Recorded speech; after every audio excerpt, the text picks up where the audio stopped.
লা ইলাহা ইল্লাল্লাহ লা ইলাহা ইল্লাল্লাহ লা ইলাহা ইল্লাল্লাহ মুহাম্মাদুর রাসূলুল্লাহ। মজা লাগে না খারাপ লাগে?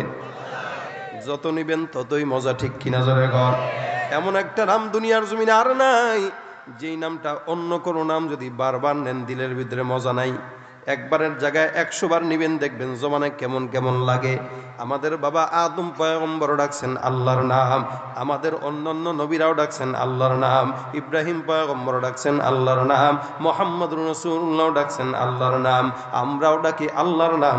হাদিস শরীফে রাসূল বলেন, কিয়ামত পর্যন্ত যতদিন আল্লাহর নাম বেঁচে থাকবে ততদিন আল্লাহ পাক কিয়ামত সংগঠিত করবেন না। সুতরাং নাম হবে কার?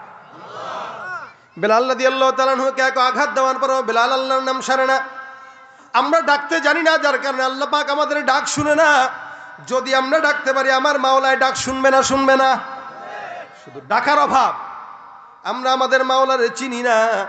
আল্লাহ পাক রব্বুল আলামিন হাদিসে কুদসির ভিতরে বলেন, খুব খেয়াল করে শুনেন ভাইরা, কোন বান্দা যখন আল্লাহর প্রেমে ডাকতে ডাকতে আল্লাহর প্রেমিক হয়ে যায়, আল্লাহ পাক হাদিসে কুদসির ভিতরে বলেন, কুনতু সামাহুল্লাযী ইয়াসমাউ বিহা, তুমি যেই কান দিয়া শুনো আমি আল্লাহর জিকির শুনো, আমি আল্লাহ পাক ঘোষণা করলাম তুমি যখন আমার জাকিরিন হইবা, আমি আল্লাহ পাক রব্বুল আলামিন তোমার কুদরতি কানে আমার কুদরতি কান রূপান্তরিত হয়ে যাবে।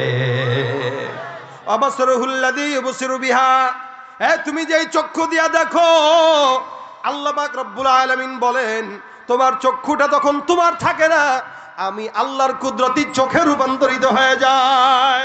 তোমার হাত তখন তোমার থাকে না, তোমার পাও তখন তোমার থাকে না। আল্লাহ পাক রব্বুল আলামিন বলে, বান্দা যখন আমি আল্লাহর হয়ে যায়, আমি আল্লাহ সমস্ত বিশ্ব জাহান নিয়ে ওই বান্দার জন্য হয়ে যায়।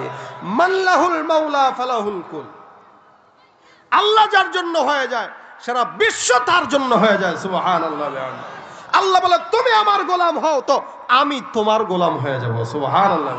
আচ্ছা, আল্লাহ আমার কেমনে গোলাম হয়? আল্লাহই না আমাদেরকে বানাইলো, আল্লাহই না আমাদের মুনিব, আমরাই না আল্লাহর গোলাম, তো আল্লাহ আবার বান্দার গোলাম কেমনে হয়? উদাহরণ দিলে বুঝবেন। আপনি আমি আমাদের সন্তানকে জন্ম দিয়েছি না সন্তান আমাদেরকে দেয়? হ্যাঁ, আমরা আমাদের সন্তানকে জন্ম দেই, বাবা সন্তানকে জন্ম দেয়, সন্তান বাপকে জন্ম দেয় না।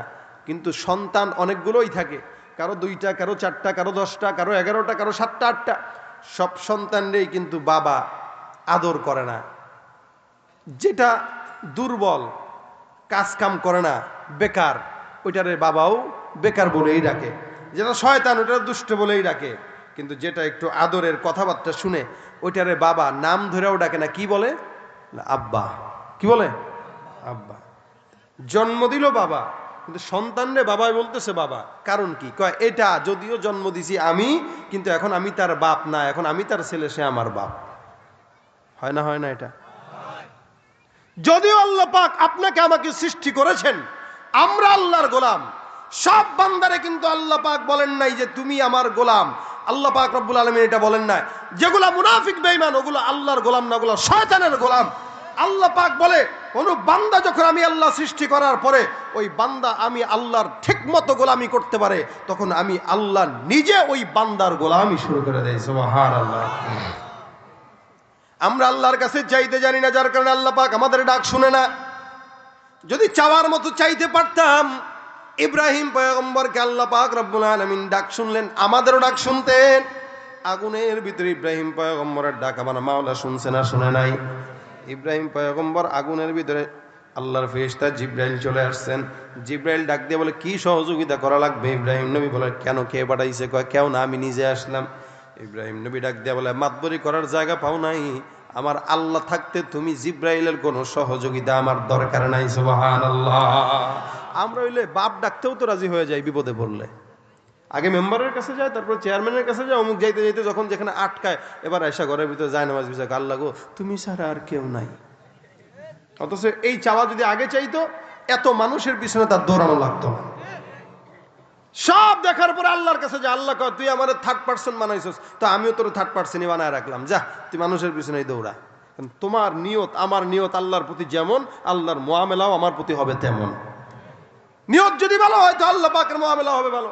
ইব্রাহিম পয়গম্বর বলে, জিব্রাইল যাও আল্লাহকে যায় বলবা আমি ইব্রাহিম আগুনের ভিতরে আল্লাহর অপেক্ষায় এই জায়গায় বসা থাকবো, সে যেন আমার ডাকে একটু সাড়া দেয়। সুবহানাল্লাহ। আগুনে পড়ে গেছে, এরপরে আমি আল্লাহর জন্য অপেক্ষমান। এখানে জিবরাইল ফেরেশতা ডাক দেয়া বলে, আল্লাহ আপনার বান্দা ইব্রাহিম এটা কি চিজ? বলে কি?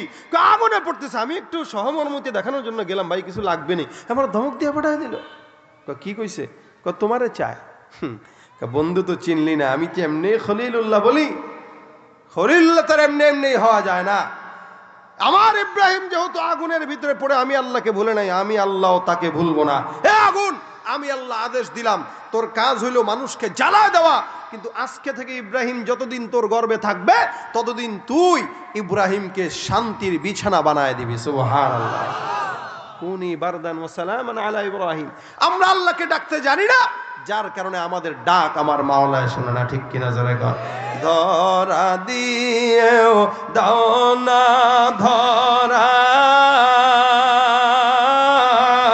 কাছে থেকেও দাও না সারা, এই বুকেতে বইছে খরা, না পাওয়ারি যাতনা, পুরে পুরে ছাই হইল এই যে পাগলের সিনা, মাওলার ইশকে জলে আগুন নিভাইলে যে নিভে না, পুড়ে পুড়ে ছাই হইল এই যে পাগলের সিনা। মহব্বত রাখবো কার সাথে বলেন? জোরে বলেন।